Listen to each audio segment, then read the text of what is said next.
Olá, começa agora o JBR News desta quinta-feira, direto de Brasília, dia 16 de dezembro, levando até você o principal fato da capital federal, sempre com uma análise política.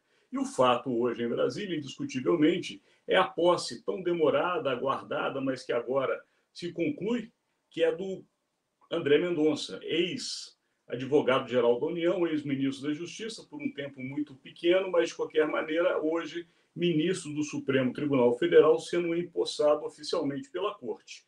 O outro fato é a promulgação da PEC dos precatórios, famosa por justamente possibilitar ao governo federal, com um aumento do teto de gastos, ou um furo no teto de gastos, poder fazer o Auxílio Brasil, que se transformou num programa permanente de assistência social no país, na véspera de uma eleição, o que o governo buscava com todas as suas forças. Esses são os fatos de hoje.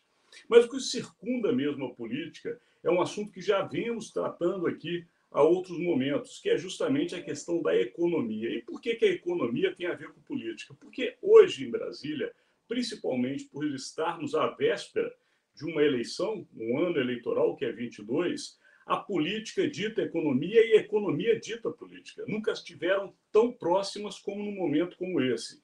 E neste momento, que a economia é tão debatida e decisões políticas são tomadas com relação à economia, vide justamente a PEC dos precatórios ao Auxílio Brasil, o ministro da pasta da Economia, Paulo Guedes, resolveu criticar duramente alguns integrantes do governo, entre eles o próprio presidente do Banco Central, pelas suas projeções, segundo Guedes, negativas com relação ao crescimento do Brasil, ou a queda, na verdade, esperada para o próximo ano, e resolveu tomar uma outra atitude, fechar, ou pelo menos tomar a decisão que lhe cabia como ministro, de dizer ao FMI que não havia mais interesse que o escritório da entidade permanecesse no Brasil. Lembrando a você, seguidor e seguidora, que o FMI é o Fundo Monetário Internacional, que foi muito ativo no Brasil dos anos 80. Quem se lembra, o Brasil tinha uma dívida externa fortíssima, não tinha dinheiro em caixa e recorria muitas vezes ao fundo.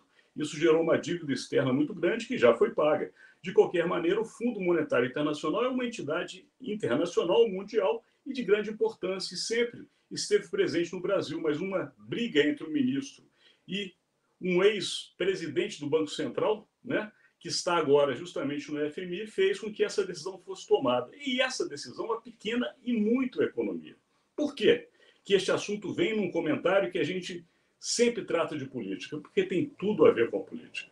Quando Paulo Guedes toma essa decisão, e é pequena, o seu próprio ministério, porque no momento como nós vivemos, a preocupação deveria ser a geração de empregos, o crescimento econômico, ele começa a brigar com quem está criticando justamente a possibilidade ou as projeções que estão sendo feitas que o Brasil no ano que vem poderá estar economicamente pior do que está esse ano, o que já é muito complicado. De qualquer maneira, Paulo Guedes, que foi um dos carros-chefes da eleição do presidente Jair Bolsonaro, que concorre, lembramos a vocês, à reeleição no próximo ano, não tem mais essa bandeira da economia que o fortaleceu naquele período. E a eleição do próximo ano, ao que tudo indica, vai ter realmente a economia como ponto central, como pano de fundo de todos os debates, de todos os candidatos. Porque, de fato, quando o ministro da Economia, Paulo Guedes, critica o que foi colocado pelo FMI, e é importante que vocês, seguidores e seguidoras, saibam, o FMI diz que o Brasil vai ter, para o próximo ano, um crescimento ínfimo, se é que terá. Na verdade, projeta até uma queda, uma dificuldade financeira muito superior ao que se esperava por parte justamente da equipe de Guedes. Por outro lado, colocou para Guedes uma questão e ele veio a um ataque ao dizer que o FMI estava errado em suas projeções, assim como o próprio Banco Central do Brasil, e que a situação no Brasil no ano que vem, se não será tão boa, também não será ruim como estão traçando os cenários. E com isso, o que Paulo Guedes faz? Ele não fala do que é mais importante, a geração de empregos, o crescimento econômico. E tudo acontece aonde? Na sede da Fiesp, a tão poderosa Federação das Indústrias do Estado de São Paulo, aonde se esperaria que o ministro da Economia apresentasse dados, informações e inclusive ações previstas para o próximo ano para gerar justamente novos empregos e principalmente crescimento econômico no país. Mas não. O momento acabou sendo centrado, ou pelo menos a notícia principal que saiu da Fiesp, foi justamente esta briga entre a economia no Brasil, no caso o Ministério e o seu ministro, e o FMI, o Fundo Monetário Internacional. Olha como as coisas estão se misturando. A questão política de Paulo Guedes é de ter a necessidade, num momento como esse, de voltar a ser realmente uma figura importante para o governo. Lembrando, Paulo Guedes entrou com uma série de promessas e nenhuma delas, praticamente todas, não foram cumpridas, das principais. E ele veio avalizado para o governo pelo próprio mercado financeiro, que o conhece, e é indiscutível a competência de Paulo Guedes, mas como ministro, ao que se fala no próprio mercado, deixou muito a desejar. E ele precisa de um posicionamento político para a economia no próximo ano. Ou seja, as coisas estão completamente interligadas. E aí Paulo Guedes aproveita, inclusive, este momento de ataque e fala que a Inglaterra, que é um país que conhecemos, pelo menos quem não conhece pessoalmente, conhece as notícias e sabe que é o país da rainha.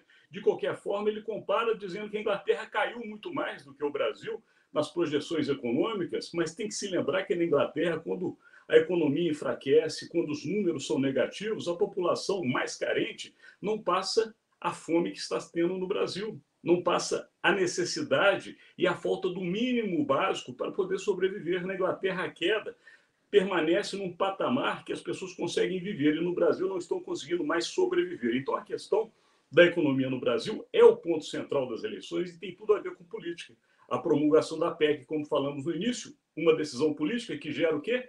Riqueza no Brasil através da liberação de dinheiro para populações mais carentes. É importante, fundamental, mas a economia está nesse pano de fundo. Então, todas as questões acabam envolvendo o que interessa para o mundo político em Brasília, que são justamente as eleições. Mas nesse dia específico, quinta-feira, o presidente também se capitaliza eleitoralmente. Por quê? A posse de André Mendonça, outro fato do dia, possibilita ao presidente da República, Jair Bolsonaro, acenar para uma parte do seu eleitorado que começou a se afastar dele durante o governo, que é justamente a chamada bancada evangélica, setor evangélico. Enfim, eu não gosto muito desses termos, mas de qualquer maneira é considerado um grupo que até o próprio André Mendonça se denominou ser integrante, que é o grupo evangélico, que chega ao Supremo Tribunal Federal e, com isso, Bolsonaro consegue cumprir pelo menos uma das promessas que fez ainda durante a campanha e no início do seu governo, de tomar decisões e colocar pessoas que tenham este pensamento ou esse alinhamento. De qualquer maneira, a entrada de André Mendonça faz essa ação ser concretizada. E não somente isso, porque também, nesses dias da semana, o presidente soltou também informação de reestruturação das polícias por todo o país, inclusive com possibilidade de reajuste da categoria. Isso é mais um aceno para outra importante ala que apoia o presidente, que é da segurança pública, que também teve suas defecções durante esse período de governo, ou seja, o presidente de olho justamente no próximo ano e nas eleições de 2022. Todos os fatos se entrelaçam em Brasília para um único objetivo: outubro de 2022, eleições gerais no Brasil. Lembrando a vocês que não é só o presidente que concorrerá, mas também os governadores, deputados, senadores, ou seja, parlamentares, sejam estaduais ou federais. O momento é eleição, não há como fugir disso, mas a economia, que claramente deveria estar caminhando de um outro momento mais independente, acaba sendo submetida ao interesse político. E Paulo Guedes, neste momento, precisa mostrar a que veio. E por isso ele aparece de uma maneira até então não vista, porque ele estava muito silencioso nos últimos tempos, mas aparece de uma maneira, de certa forma, até agressiva, segundo pessoas do mercado disseram, para poder se posicionar diante de um Paulo Guedes que não é mais visto como aquele que ajudou a eleger Jair Bolsonaro no momento, que a economia será o grande eleitor. E aí, quem Jair Bolsonaro terá na economia para apresentar, já que o posto Ipiranga dá sinais que já está fechando as portas, não que esteja saindo do governo, mas a condição que teve quando iniciou, claramente, neste chegada de último ano do governo, não mostrou de fato a que veio, e essa é a necessidade de Paulo Guedes, ou seja, posicionamentos políticos que influenciam a economia. Chegamos ao final deste comentário de hoje, lembrando que todos esses conteúdos estão sempre disponíveis no nosso canal no YouTube, que é o ICTV, também nos portais do Jornal de Brasília, do R7, que também, junto com o Jornal de Brasília, divulga estes conteúdos, e, claro, no nosso site, o imagemcredibilidade.com. Amanhã estaremos eu e Rodolfo Lago naquele momento duplo da semana para analisar os principais fatos da capital federal. Agradeço a sua presença e até amanhã.